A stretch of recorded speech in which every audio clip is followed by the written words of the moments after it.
Hello everybody and welcome back to my channel. Welcome to Shona Speaks, where I talk about things that are going on in my life, and today I want to speak to you about the reason that I've gone off the contraceptive pill.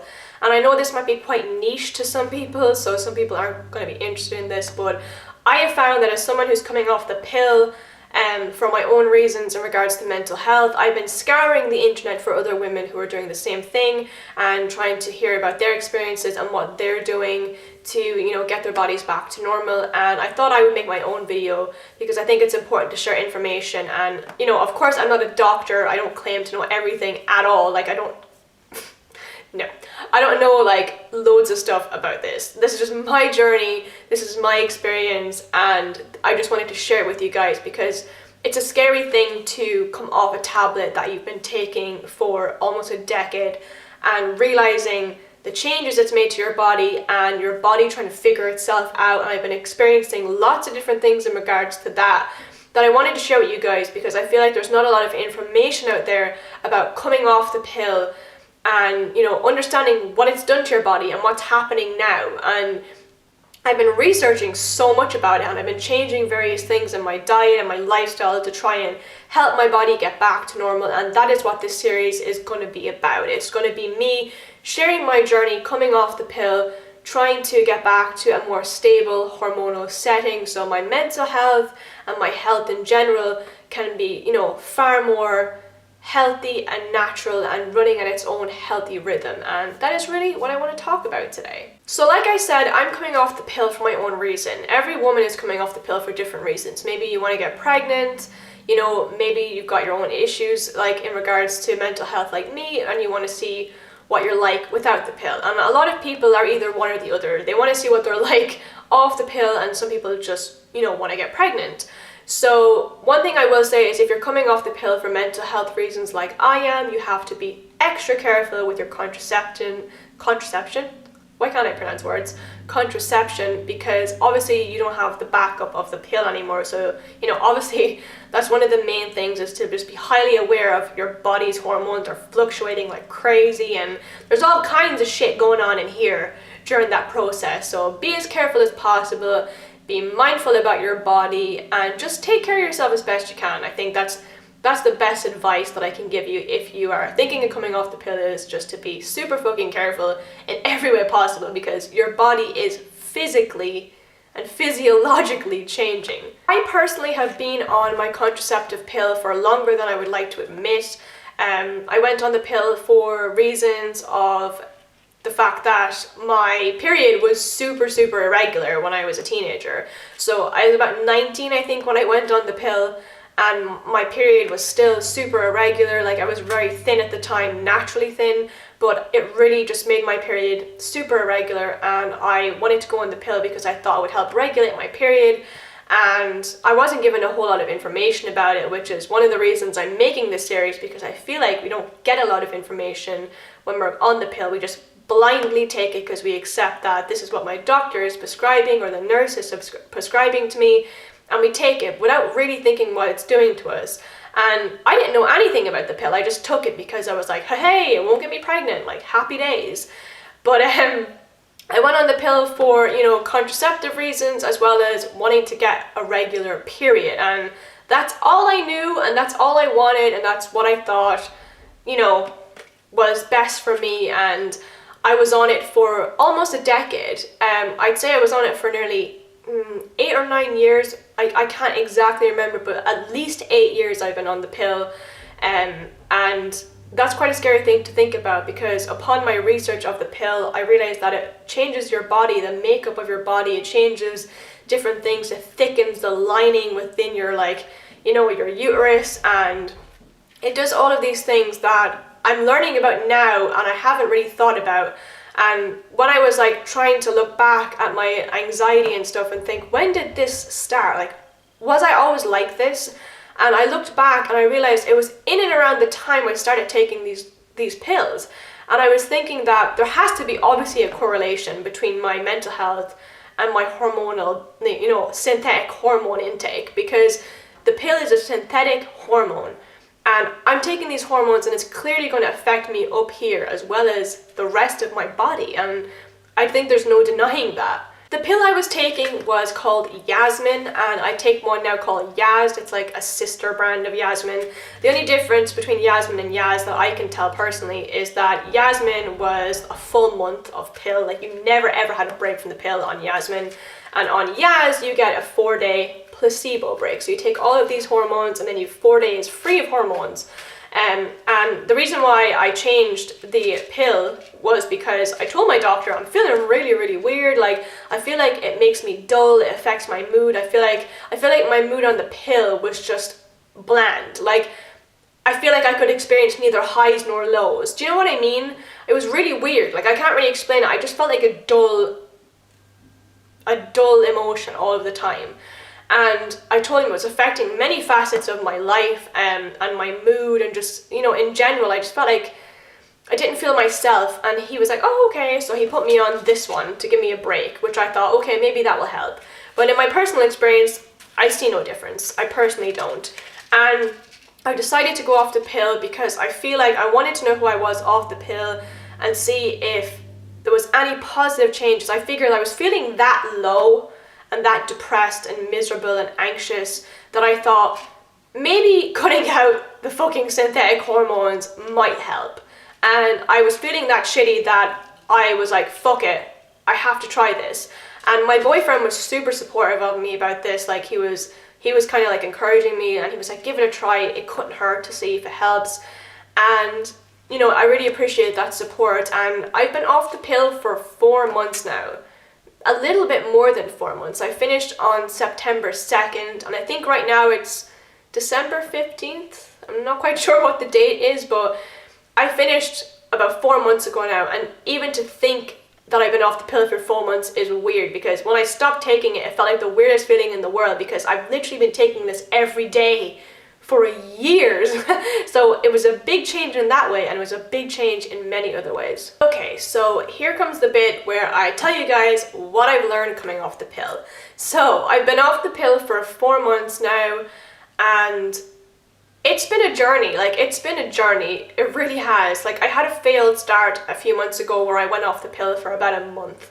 I stopped taking it for a month. I had this kind of, thought ages ago to come off the pill, but I was too afraid, and eventually I was like, no, I'm going to take a break. So I went off it for a month, and I just want to say before I say anything else that as a teenager, before beginning the pill, I've never had acne. I never had anything like that. I might get the odd blemish or pimple here and there, but I never ever in my life had acne. And when I came off the pill, within like a week or 2 weeks, I don't even know how quickly, to be honest, I got acne. And I'm getting acne all around my chin here, sometimes around my mouth, but all around this area of the chin. And when you get acne around your chin, it's often hormonal. So I know it's to do with my pill and coming off the pill, and my hormones are trying to regulate itself, because when I think about it, my body literally hasn't been producing certain hormones and, certain oils and stuff like that in my skin, because the pill stops that. The pill often stops a lot of things that your body naturally does, and, is trying to prevent certain things from happening, so it tricks your body into, like, not getting pregnant and, not producing certain things in your body. So it's blocking a lot of the natural rhythm of your body, if you will. I'm not going to go into the science of it, because I'm not going to claim to know everything about it. I'll leave some links down below if you guys want to try and learn more about that, or you can do your own research. But I'm not a doctor. I don't know all the things. But I'm looking online, and I've been researching all this, and there's a lot of shit I didn't know, which is one of the reasons why I'm talking about this, because I'm learning as you're learning. We're learning together. So yeah, I didn't realize that. And since I have come off the pill, it's been 4 months, and I have had acne on my chin for 4 months now. Like, and it's gotten to the point where I've been feeling so down about my skin. And when I went off the pill for the first month, that time, my failed start, I only went off it for a month, and then I panicked and I started taking the pill again because I started to get acne. And I think it's quite a scary thing to come off the pill, because this is something that may happen to you. And it's happened to quite a few people, and it's happening to me right now. I'm off the pill almost 4 months and I still have acne, and I feel like since I came off the pill, no matter what I do, no matter what products I use, no matter how much water I'm drinking, it hasn't gone away once. It's still there consistently. It hasn't healed fully at any given time. It's kind of fluctuated in healing and redness and healing and redness, and but it's never fully just gone. You know what I mean? And I feel like I'm kind of in the crux of it now, because it's been worse lately than it has been since I stopped taking the pill.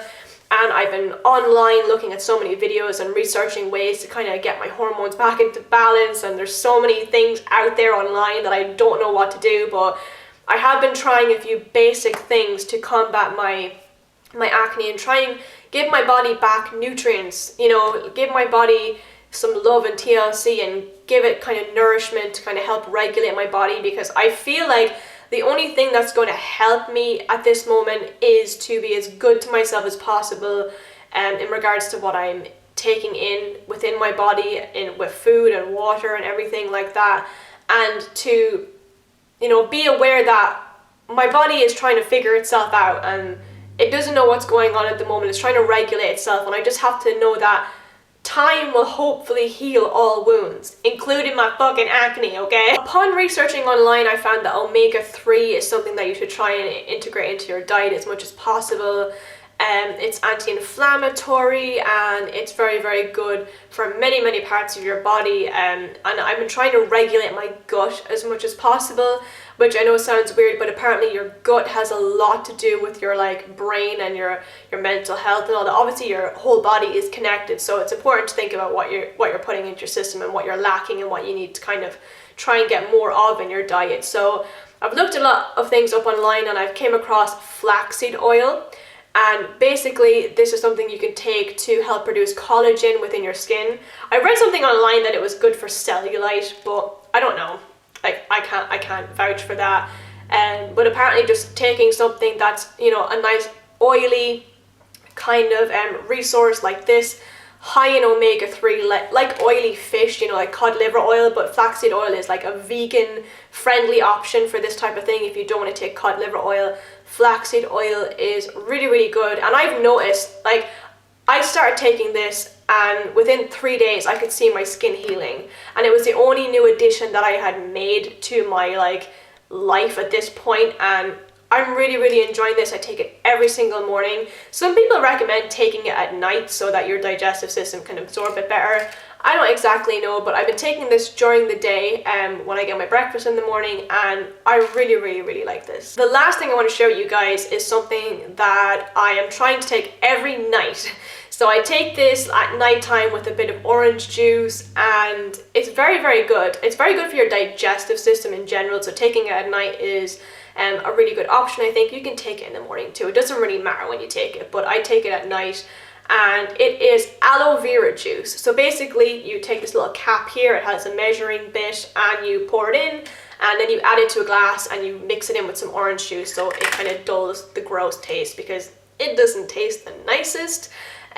This is maximum strength formula, and I use this every day. I'm trying to see if there's any information here I can tell you guys. It's pretty natural.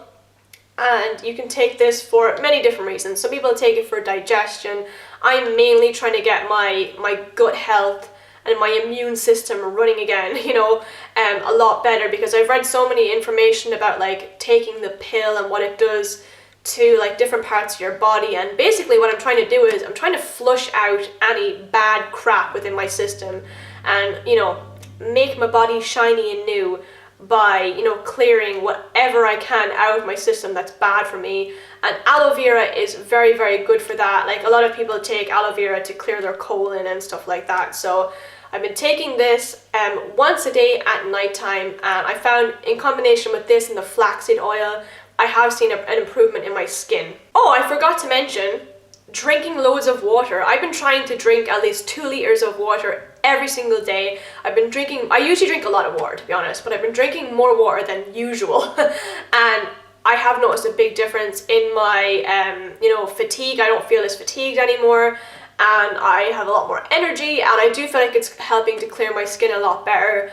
And overall, it's just really, really helpful for digestion and many other things. Like, you know, we're mainly water, where people are like 90% water or something ridiculous like that. We're cucumbers with anxiety. Anyway, I hope that information is useful to some of you guys. I'm still learning as I come off the pill.